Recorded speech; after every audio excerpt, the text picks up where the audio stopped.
कभी सोचा है कि एक छोटा सा नटखट सा बालक जो माखन चुराता है वो कैसे एक पूरे गांव का रक्षक बन सकता है?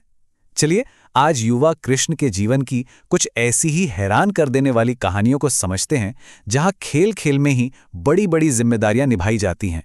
हर बड़ी कहानी की शुरुआत कहीं न कहीं से तो होती ही है।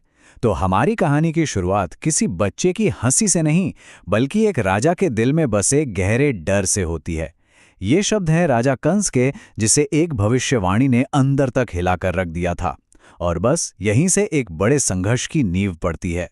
तो वृंदावन की जो शांत गलियां हैं ना, वहां एक ऐसा बालक है जो सिर्फ ग्वालों का दोस्त और माखन चोर नहीं है। वो एक ऐसा राज है जिसका हर एक कदम मथुरा के सिंहासन को चुनौती देता है। ऐसा लगता है मानो उसका हर खेल किसी बहुत बड़ी लड़ाई की तैयारी हो। देखिए, कृष्ण के दो रूप हैं, बिल्कुल दो अलग दुनियाएं। एक तरफ तो वो अपने दोस्तों के साथ खेलते हैं, गोपियों को छेड़ते हैं, माखन चुराते हैं। वहीं दूसरी तरफ वो बड़े बड़े शक्तिशाली राक्षसों का वध करके कंस की हर योजना पर पानी फेर देते हैं। और यही संतुलन उन्हें सबसे अलग बनाता है। और जैसे जैसे कृष्ण की ये कहानियां वृंदावन से बाहर निकलती हैं, ये मथुरा के महल की दीवारों तक पहुंच जाती हैं। कंस तक ये खबर पहुंचती है कि तालवन में उसका भेजा हुआ एक और राक्षस धेनुकासुर भी मारा गया। और हर ऐसी खबर के साथ कंस का डर और भी गहरा होता जाता है। उसे समझ आने लगता है कि वो भविष्यवाणी अब सच होने वाली है। तो अब अपने इसी डर और गुस्से में कंस कोई मामूली सिपाही नहीं भेजता। नहीं, इस बार वो वृंदावन की शांति को भंग करने के लिए एक ऐसी भयानक शक्ति को बुलाता है जो शायद सब कुछ बदल कर रख देगी।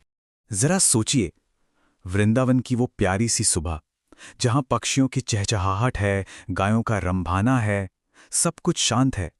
लेकिन आज इस शांति पर एक बहुत बड़ा खतरा मंडरा रहा है। और ये कोई मामूली जानवर नहीं है, ये है अरिष्टासुर, एक ऐसा राक्षस जिसके बारे में कहते हैं कि वो अपने सींगों से बड़े बड़े पहाड़ तक उखाड़ सकता है। ये कंस का नया और सबसे खतरनाक हथियार है, जिससे सिर्फ एक काम के लिए भेजा गया है, कृष्ण का अंत। अब माहौल ऐसा है कि सारे गांव वाले तो डर के मारे इधर उधर भाग रहे हैं। और इस तबाही के ठीक बीच में एक छोटा सा बालक उसका सामना करने के लिए खड़ा है। सवाल तो यही उठता है कि एक बच्चा ऐसी विनाशकारी ताकत का सामना आखिर करेगा तो करेगा कैसे? और कृष्ण अपनी अलौकिक शक्ति से अरिष्टासुर को हरा देते हैं। वृंदावन बच जाता है। लेकिन कहानी यहां खत्म नहीं होती। असल में यहीं से एक और ज्यादा उलझी हुई मुश्किल शुरू होती है, एक आध्यात्मिक दुविधा। तो जीत तो हो गई, पर इस जबरदस्त जीत के बाद भी कृष्ण पर एक ऐसा आरोप लगता है जिसकी किसी ने उम्मीद नहीं की थी।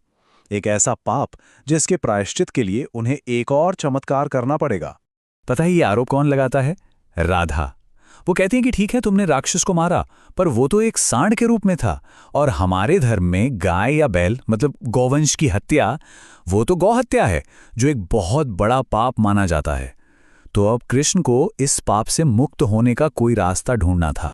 तो उपाय क्या बताया जाता है कि इस पाप से मुक्ति के लिए दुनिया की सारी पवित्र नदियों में स्नान करना होगा। अब ये तो प्रैक्टिकली इम्पॉसिबल है ना? तो कृष्ण क्या करते हैं? वो कहते हैं, मैं नदियों तक नहीं जाऊंगा, नदियों मेरे पास आएंगी। और बस एक और चमत्कार होता है। सारी पवित्र नदियां, गंगा, कावेरी, यमुना, सब वहां प्रकट हो जाती हैं और एक कुंड को भर देती हैं। वही कुंड आज श्याम कुंड के नाम से जाना जाता है। अच्छा, एक किस्सा खत्म हुआ तो दूसरा शुरू। कृष्ण की परीक्षाएं मानो खत्म होने का नाम ही नहीं ले रहीं। अब एक दिन वो अपने दोस्तों से कुछ ऐसा कह देते हैं कि सब हैरान रह जाते हैं, और एक नई चुनौती खड़ी हो जाती है। उनके दोस्त उनकी दिव्य शक्तियों पर यकीन नहीं कर रहे थे। तो कृष्ण कहते हैं, मैं पिछले जन्म में राम था, और मैंने ही वानर सेना के साथ मिलकर समुद्र पर लंका तक पुल बनाया था। सोचिए जरा, दोस्तों का क्या रिएक्शन रहा होगा। वो पूरी रामायण की कहानी ऐसे सुनाते हैं मानो कल की ही बात हो। शिव का धनुष तोड़ना, फिर 14 साल का वनवास, रावण का वध, सब कुछ। पर दोस्त तो दोस्त होते हैं, है ना? उन्होंने कहा, कहानी तो बहुत अच्छी है, पर सबूत क्या है? और ये चुनौती देती हैं राधा। वो कहती हैं, अगर तुम ही राम थे तो फिर से एक पुल बनाकर दिखाओ, पानी पर, अभी यहीं। अब तो कृष्ण को अपने शब्द सच साबित करने के लिए कुछ करना ही था।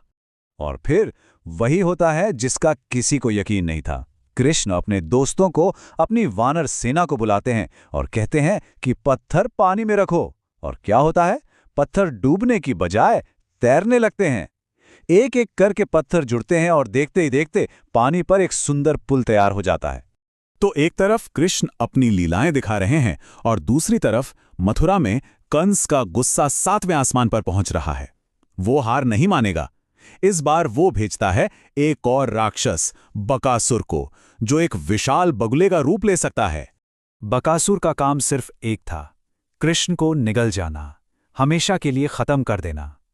वो वृंदावन में मौत का दूत बनकर आता है और एक पल के लिए ऐसा लगता है कि कंस कामयाब हो गया। सबके देखते देखते वो विशाल बगुला कृष्ण को पूरा का पूरा निगल जाता है। सब सन्न रह जाते हैं, किसी को कुछ समझ नहीं आता। लेकिन दिव्यता को भला कौन निगल सकता है? बकासुर के पेट के अंदर जाते ही कृष्ण आग के गोले की तरह गर्म हो जाते हैं। राक्षस से वो गर्मी सहन नहीं होती और वो उन्हें उगलने पर मजबूर हो जाता है। और बाहर आते ही कृष्ण उस राक्षस की चोंच पकड़कर उसे बीच से चीर डालते हैं। तो इन सारी घटनाओं के बाद एक बात तो साफ हो जाती है, कृष्ण अब सिर्फ एक माखन चोर या नटखट बालक नहीं है, वो वृंदावन के रक्षक बन चुके हैं। उनका हर काम गांव वालों के लिए एक भरोसा है कि जब तक कृष्ण हैं उन्हें डरने की कोई जरूरत नहीं।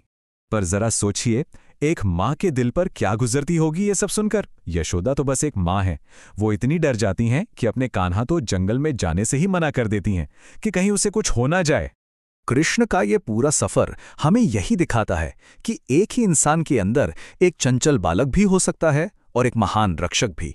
और ये हमें इस सवाल पर छोड़ जाता है कि आखिर हमारे जीवन में वो कौन सी लकीर है जो खेल और कर्तव्य को अलग करती है। कब एक खेल एक जिम्मेदारी बन जाता है